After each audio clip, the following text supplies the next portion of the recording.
Mga pinanggada ko mga kaigsunan, malipay na usab nga pagpakiguban kaninyong tanan karon ning langyog tun usab ning atong tulumanon tingog sa paglaom special edition nga magatagi kini sa pulong sa Dios nga ay kini pinagi sa Sabbath School quarterly lesson nga plastar kini pinagi sa Sabbath School Department of the General Conference of the Seventh-day Adventist Church. Lesson number 11 para sa September 11 September 11 mga pinangga ko mga kaigsunan.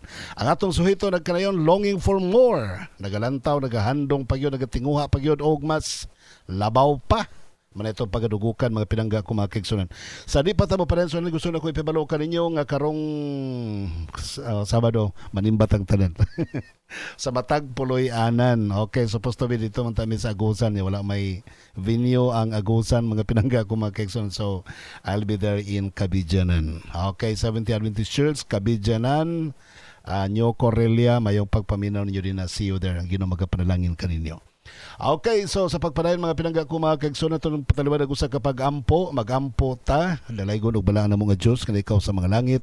Daghang salamat Ginoo sa mga panalangin sa pagpakiguban mo kanamo, dalaygon ikaw sa walay katapusan nga nagabubo sa imong grasya ug kaluoy sa tanan nga mga naminaw karon. Hinaot ikaw magahatag kanilang may panglawas, kaligon sa pagtuo ug pag-alagad nga nakasabot sa imong kamatuoran ug kada adlaw kinabuhian kini hangtod sa imong pagbalik. Bendisyon sa tanang mga panginahanglan ang mga nagpaminaw karon. Sa ilahang panrabaho, panginabuhi tanan, huwag silang pagpahulay karong adlaw. Sa adlaw ang igpapahulay, ikaw mag-aayo silang mga balatian, mag-aayo silang kalag o sa lawas ng mga balatian. O ikaw maghahatag og dugang inspirasyon sa matag usa sa pagpangalagad kanimo. Panalangin ang tanang mga Sabbath School class members, GDL, kon group discussion leaders, mga Sabbath School superintendents, ug ang tanang mga nagdumala sa imong katawhan sa tibok naong sayuta ug ang tanan nimo mga katawhan nga nagasimba kanimo ning adlaw ang igpapulay sa tibok naong sayuta. Amahan pasalua kami sa mga sala ug kining tanan na magitugyan kanimo gilauman nga madawat pinagi sa ngalan ni Jesucristo nga among maluluwas. Amen. Okay mga pinanggana ko mga kaigsunan nato suheto karon nga pagiskutan mao kining osmon ko ginganlan nato kaganina longing for more ang atong memory text makita nato manghigala sa 1 Corinto Kapitulo 10 versikulo 6 matod pa nagkanayon, now these things took place as examples for us that we might not desire evil as they did. Kini mga butanga nga nahitabo kini sa tuwang kinabuhi karon aron mahimong ihemplo aron dili na nato tinguhaon ang daotan sama silang pagtinguha kanito. Mag-focus na sa word nga example mga higala. Sa Greek word litok ni siya mga higala og typos, but pasabot mga higala, not the original one. Something ang original is yet coming, the better one. Okay? Mas nindot yun ang original. Kining tanan nga mga butang nga nagapanghitabo sukad pa kaniadto dito sa wilderness, gikan dito pagtabok nila sa Red Sea, pagsulod nila sa Kanaan, sa bantay nila sa adlawng igpapahulay, sa pagtukod nila og tabernakulo dito sa Kamingawan. Katong tanan mga higala pulos to mga typos. Pulos to sila tanan mga naglantaw og better one, no, the original. Okay mga pinangga na kong mga naminaw alang sa imong kasayuran, maunay ato ang pagadugukan karon. Okay, so like for example mga pinangga ko mga kaigsunan, ang author sa New Testament labi na gyud kang San Pablo nagpresent siya og kanang like katong crossing of the Red Sea, symbol sa baptism. Si John the Baptist mga higala nagpresent po siya og animal sacrifices nga mao si Jesus Christ nga didto sa wilderness sa panahon ni Moses gisimboluhan kato sa karnero mga higala, no, nga mao si Jesus Christ ang buti pasabot. Ang temple pod nagsimbolo mga higala sa doctrine, way of life, sa pagsunod nato diha kang Kristo, na diha tanan about Jesus Christ, the plan of redemption diha sa sanctuary. Sa book of Hebrews naghisgot og Sabbath in creation, the Sabbath in creation, og ang kadaugan nila sa pagsulod sa yuta sa Kanaan gipresent as mga symbols nga gitawag og rest nga mao'y gihatag sa Ginoo ngadto sa mga katawhan sa Dios sa Israel. Og ato nang ginatun-an karon kay mao po na ang atong mga typos sa atong pagpangalagad karon aron masabtan nato sa mas dali ug masayon nga pagsabot sa atong pagkinabuhi kauban kay Jesus Christ ug sa pagkinabuhi sa pagpaabot sa iyang pagbalik. Una lugar atong hisgutan ang symbol of baptism, 1 Corinthians chapter 10, 1 to 4. Then symbol of redemption, John 1:36. Then symbol of rest, entering rest, not entering rest, and future rest. All about Hebrews chapter 4. Okay?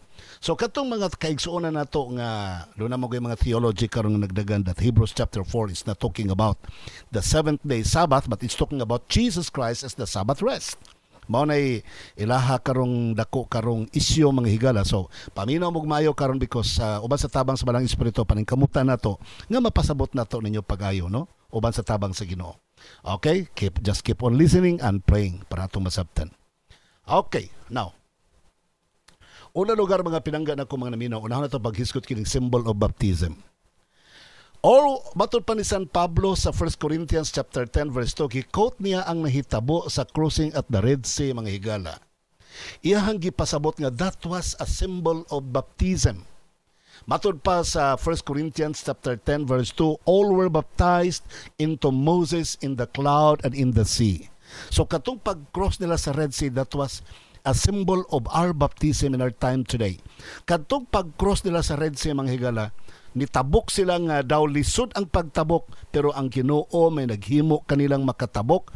Then human sila nakatabok, gipapas ang ilang agianan. They can never turn back dito sa Egypt. Di na sila pwedeng mubalik sa Egypt mga higala. I do not know kung mutry sila pagbalik, maglangoy na lang sila because God will never open the Red Sea again for them, di ba? So, the same with baptism sa atong panahon pod karon, matod pa. Once we decide for baptism, no turning back. Wala na turning back ng higala. Kaya gi-close na ang dalan pa sa pabalik sa kalibutan. Naundang na nga to ang slavery of sin.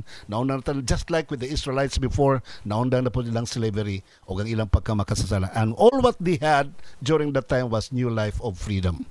The same sa ato po nga pagpabautismo karon, the same po sa kahulugan after we are baptized, then we are now enjoying the new beginning of our life in Christ, the beginning of our freedom and salvation. Okay?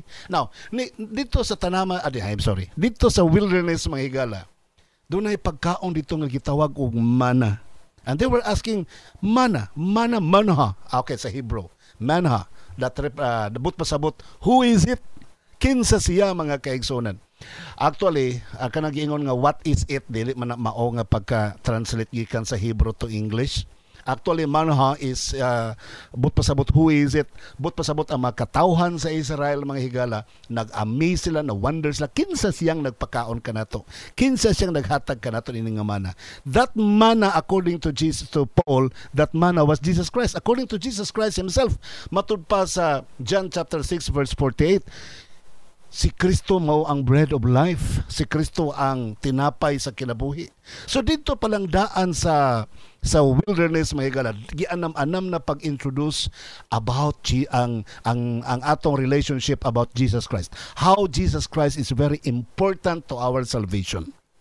Now another one dito sa wilderness, katong rock mga higala nga nagsunod kanila dito, nagainom sila sa usa ka maong bato, katong maong pillar of fire magabi niya, pillar of clouds niya, katong bato nga diin dito sila manginom. Batod pa ni Paul, he was Jesus Christ. Siya mao si Kristo mga kigsul. Of course, sa John chapter 4 verse 10, Jesus Christ is introduced as the living water. Si Kristo gi-introduce as the living water. So meaning dito pa lang sa wilderness mga higala, daan ang gi-emphasize dito ang mga examples para ilahang lantawon ang umalabot nga tinud-anay nga maong kahuglugan. Pero wala magpasabot nga they were not baptized. They were baptized by symbolism dito sa Red Sea. Magpasabot nga wala sila ma-enjoy sa bread of life nga mao si Jesus Christ. They enjoyed Jesus Christ by faith because they believe that someday Jesus Christ will come as a man, as a human being. Pero Jesus Christ was already there in form of a manna para by faith mo ma-stimulate ang ilang pagtuo to believe that Jesus Christ is the bread of life. And dito sa tubig sa maong bato mga kaigsunan, Jesus Christ was the rock and Jesus Christ is the living water. So dito pa lang dapita mga higala, nag-build na sila lig-on nga pagtuo aron sila mo lig-on lang relasyon dito kan Jesus Christ. Okay?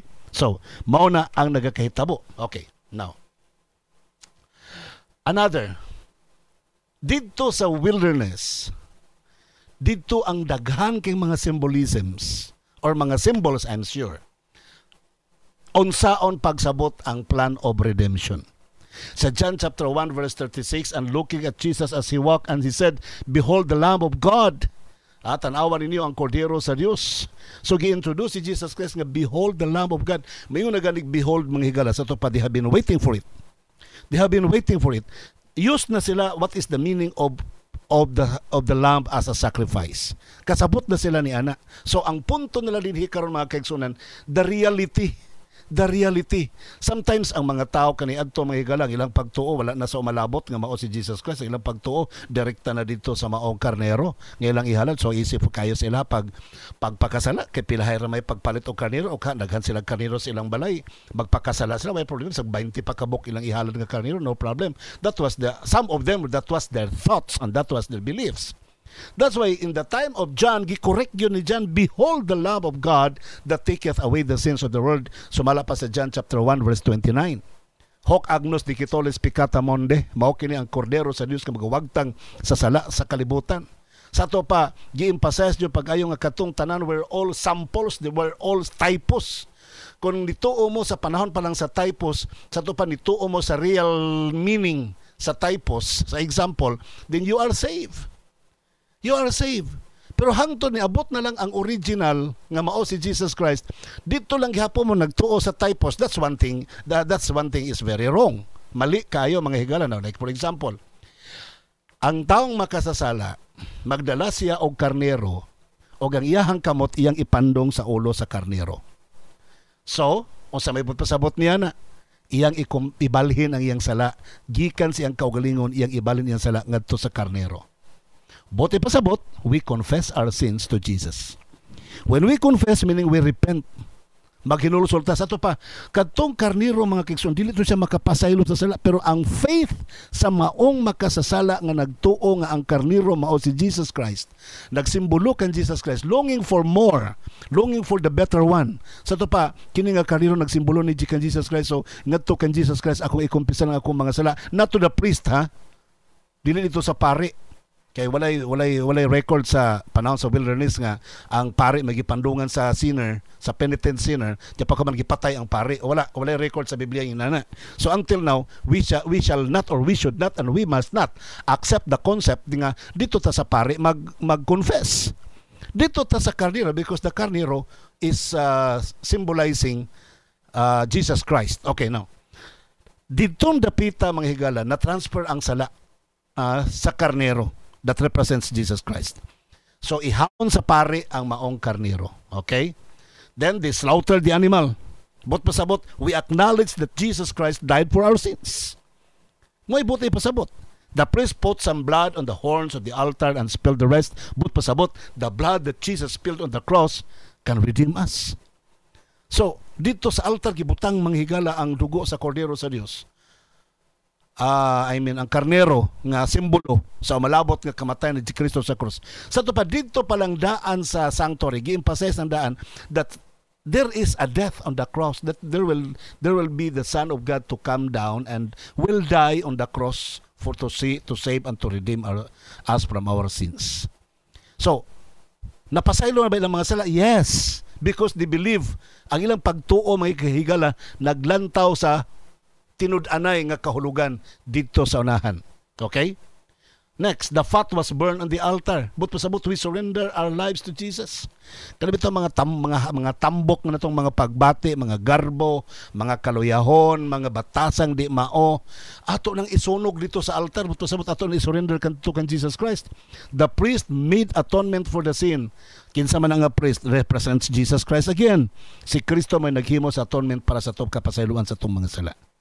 Buti pasabot mga higala, those people in the wilderness, those people in the Old Testament were all saved if they have faith looking for more to what would happen on the cross of Calvary. So nagalantaw sila sa unahan og unsa ang mahitabo sa Calvary. Pinaagi na itong mga typos, mga examples nga gihimo mga higala. Nagalantaw sila sa unahan nga mao ang kamatayon ni Jesus Christ and they were saved. Sa ato pong panahon karon mga kaigsuonan, Wala na tong mga typos. Magbasa ta sa Biblia, according to Romans chapter 10 verse 17, ang atong pagtuo mabuhi. Pinaagi sa pagbasa sa Biblia, pagtuo, makabasa ta nga si Kristo nagpakamatay sa krus, mabuhi ang atong pagtuo. And we will believe that Jesus Christ died in the past years.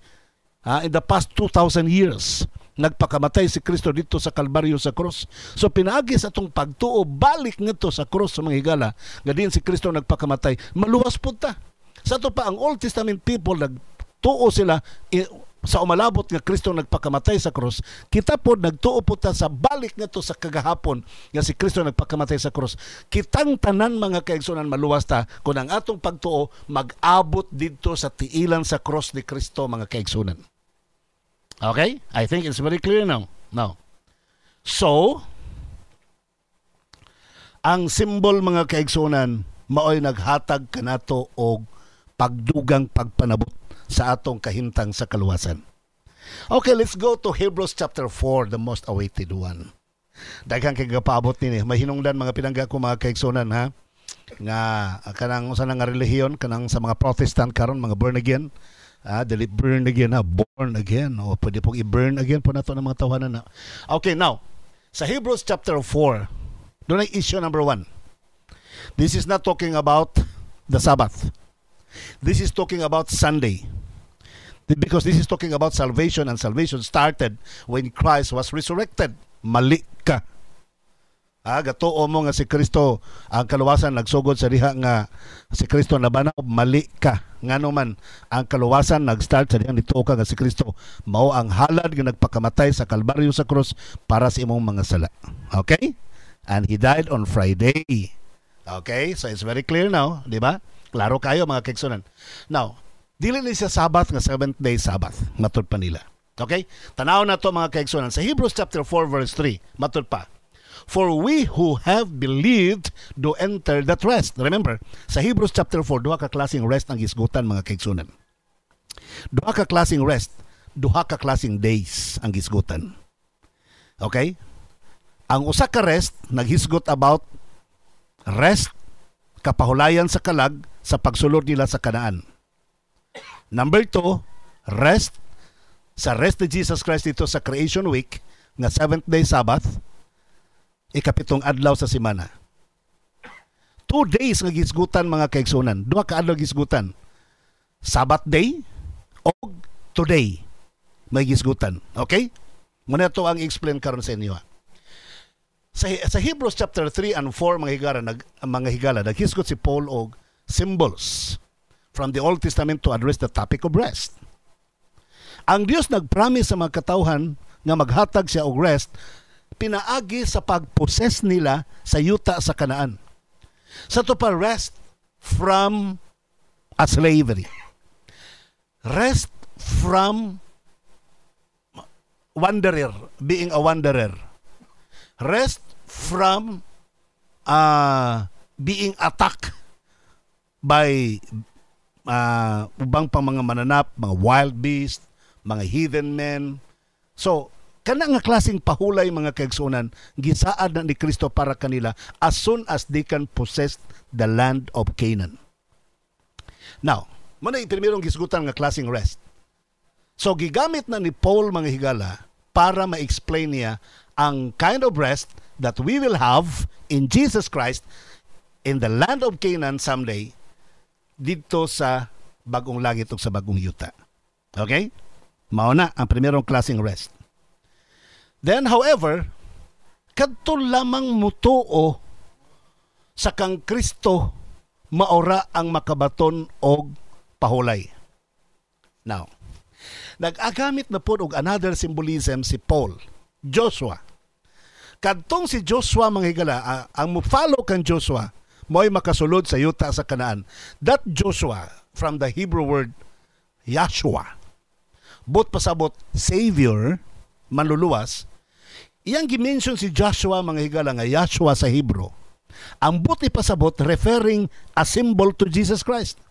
Pag-ingon niya ko ang musunod kang Joshua maluwas, sa to pa the same symbolism iyang buti pasabot sa atong panahon karon if we follow Jesus Christ bisan pa sa panahon pa nila sa Old Testament times. Kung mo follow mo kan Jesus Christ nga gisumbuluhan sa karnero, kung mo follow mo kan Jesus Christ nga gisumbuluhan sa mga pari nga mao si Jesus Christ, then you will be entering into the rest in the land of Canaan. Pero Joshua iyang gilitok mga kaigsunan. Pero masabtan na ito iyang girefer kan Jesus Christ. Okay. Buti pasabot, we must fully trust and believe Christ's promises for us to enter His rest. Kining pagka mapailubon, pagka mapadayunon na to mga higala, kining mapadayunon na to pagki-connection kauban kan Jesus Christ, ang atong relasyon kan Jesus Christ magapabiling ligon, mauni ang magahatod ka na to nga ang saad ni Kristo magpabiling tinuod sa atong kinabuhi. Do you want that all the promises of Jesus Christ in the Bible matuman sa imong kinabuhi? Then establish a strong relationship with Jesus Christ. Follow Jesus Christ wherever He goes.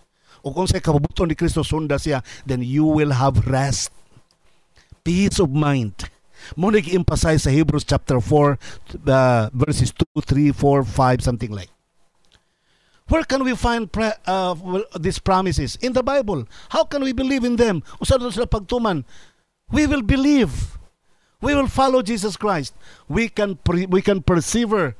By what? By how? By reading the Word of God. And let us accept the Word of God by faith. Dawaton na to, mga pinangga ko mga kaigsunan, pinaagi sa pagtuo. Now, Paul here is talking about today, another day. So, matud pa ni Paul, kung nakasulod ko, gitagaan lang parang unta kung si Joshua. So, he was referring to Joshua, the human person, you Joshua, the literal Joshua. Kung nakahatag pa lang si Joshua kanila og kapahulayan, the Lord shall never mention to them another day. Kung silang tanan, kung si Joshua nakahatag pa lang unta nilang kapahulayan, di na maghatag ang Dios og another day. Girambol ni sa mga theologians, sa mga dili kamao, nga nanako di kamao, sorry kay ninyo, wa mamao nga mga theology, interpretations, nga katong rest nga nagrefer sa Kanaan o katong rest nga Sabbath day nga ikapito ka adlaw o kining another day nga gihisgutan ni Paul mga higala, usara na sila kaadlaw, and that is Sunday matud pa nila. O manilambot pasabot mga kaigsonan, Sunday na siya kay pag-ingon nga another day, verse 7 matud pa, God again set a certain day, calling it today. This He did when a long time later He spoke through David, as in the passage already quoted, today if you hear His voice, do not harden your hearts. So diining puntuha higala nga nagpaminaw. Buot nilang ipasabot sa mga other theologians nga wa magkadimao nga theology. Pag-ingog today, the day that salvation started. So the day that salvation started was during the day, ilahan na lang po ng private interpretation, that it started on Sunday. Because that Sunday is the very day that Jesus Christ was resurrected. Mao'y pagkabanhaw ni Jesus Christ. And that is wrong. That is wrong. Because this is not talking about the resurrection of Jesus Christ. Ikaduha po, salvation did not start at the resurrection of Jesus Christ. It started when Jesus Christ was died. Or has died on the cross. Di ba? Dito nag-start ang kaluwasan mga kaigsunan. Hoc agnos dicitulis peccata mundi, this is the Lamb of God that taketh away the sins of the world. When Jesus was declared to be the Lamb of God, when that Lamb was already slaughtered, gipatay na, giihaw ng karnero, that was the sign that your salvation started. It started upon Friday, preparation day, and it was almost the Sabbath day. Okay? Hapit ng adlawng igpapawlay. So ang gisgutan din another day nga gisgutan sa Hebrew word semeron. Ang pulong semeron mga kaigsunan is talking about a day of urgency. It's not talking about the Sabbath. A day of urgency. Pag-ingon ni Paul, pag-ingon dito nga kung si Joshua nakahatag paunta ninyo og kanang kapahulayan, dili na unta maghisgot ang Dios og another day. Today, if you hear His voice, do not harden your hearts. Gikot na ni Paul mga higala sa statement ni King David. Dito na sa Salmo, mga kaigsuonan, hisgutan na ni King David for your information para sa ato mga kaigsuonan nga paminaw, nagasubaybay sa tuang broadcast karon. King David was talking about another day that was in Psalms chapter 95, 8 to 11. Please read. Verse 11, mga kaigsuonan. King David was talking about another day. So si King David ang pinakaunang naghisgot niya na nga kung si Joshua nakahatag palang unta og another kapahulayan sa mga tao, but pasabot gitagaan sila chance nga makasulod sa yuta sa Kanaan. Di na unta maghisgot ang Dios og another day. So meaning gitagaan sila another chance. That's why King David said, mga higala nga gi-quote po ni Paul sa chapter 4, matud pa ni King David, today, kung makadungog mo siyang tingog, pag hinulusol mo, dawata karon. Sa ikaduhang Korinto, kapitulo 6, mga higala, kanang today din ha, today is the day of salvation. Today is the day of salvation. Semeron, meaning today, the command is urgent. Kung makadungog mo sa mensahe sa Diyos, today, karon dayon, never for tomorrow. Ayaw mo pag-unya-unya, ayaw mo paglangan. Pag-ingon nga today, mga pinangga ko mga kaigsunan, buti pasabot, atong dawaton ang mensahe sa Dios nga walay pag-ukon-ukon. Today, we have to prioritize Jesus Christ. Today, we have to choose Jesus Christ to be the first in our life. Today, buti pasabot mga kaigsunan, seek ye first the kingdom of God, and the rest shall be added unto you. Okay? Kung imo nang buhaton mga pinangga kong mga kaigsuonan, kung imo nang buhaton according to Hebrews chapter 4 verse 8, if Joshua had given them rest, God would not have spoken later about another day. There remains, okay, verse 9, kung imo nang nadawat ang mensahe sa Dios today, which God has said another day semeron, kung si Joshua nakahatag pa nila og kaluwasan, anabayno, day of refreshal of the soul, dito sa Kanaan, anabayno sa Greek, ang Dios din unta maghisgot og another day nga semeron, today, urgency, ang pasabot mga kaigsunan, dili Sabbath day. Pag abot sa verse 9, kamo doon ay mga balaang kasulatan din ha. Kung doon na mo'y nagkanayon din mga higala. There remains then them a Sabbath rest for the people of God. For anyone who enters God's rest also rest from their works, just as God did from His. So imong mabasa din mga pinangga na ko mga naminaw. Nga sa Bisaya pa, kung ang Diyos mga kaigsuonan, kung ang Diyos nakahatag pa o kung ang Diyos o si Joshua nakahatag pagkapahulayan, di na unta mag-mention another day. So kadto nga kapahulayan nga buot supposed to be ihatag kan Joshua nga gimini Paul, that was the rest of entering into the Canaan. Rest that represents our redemption. The rest that represents our salvation. So God has given them another day. Sa to pa, and that day is today. So sa atong panahon karon mga kaigsuon, kay typos man to, example man to, symbol man to. So ang buti pasabot kung makadungog kas mensahe karon today, kay ngano man another chance na ni, wa na another chance aside from this. Today, ang mga tao nga nakadawat kang Kristo today, matod pa niya, Verse 9, there remains then a Sabbath rest for the people of God. So Sabbath, capital S, Sabato sa Greek mga kaigsunan. So this is referring to the 7th-day Sabbath. So sa ato pa, bisan dito sa Kanaan mga kaigsunan, makabato na silang kapahulayan sa kalag, makabato na silang kapahulayan silang political stress, makabato na silang kapahulayan silang economic stress, makabato na silang kapahulayan silang moral stress, mga higala, dito sa Kanaan, gipadayon ang pagbantay sa adlawng igpapahulay. Because that's what God said.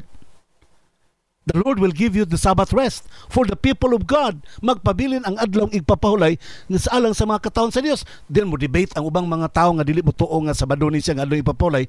Mingon din sila nga, kana nga Sabbath rest Sunday na.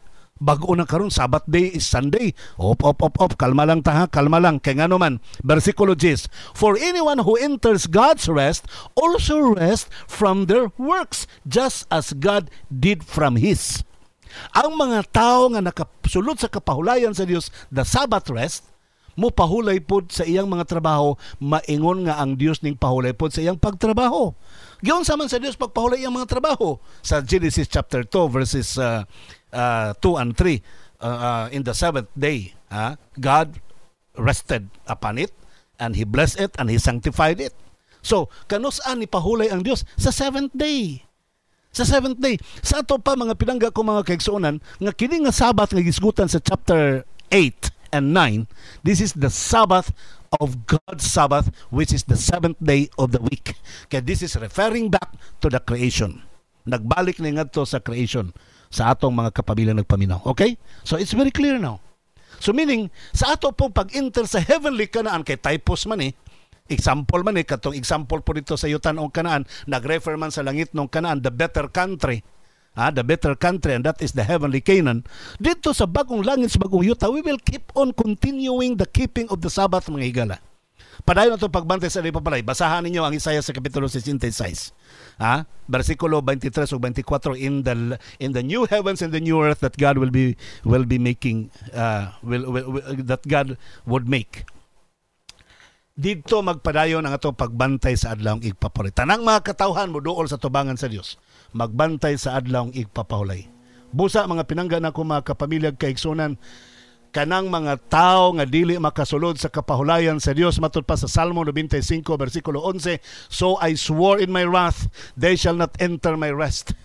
Kaning mga tao nga dili interesado mo sa akong kapahulayan, not interested of my Sabbath day, they shall not also enter the rest in Canaan. They shall not also enter the rest in the new heaven and earth. Rest.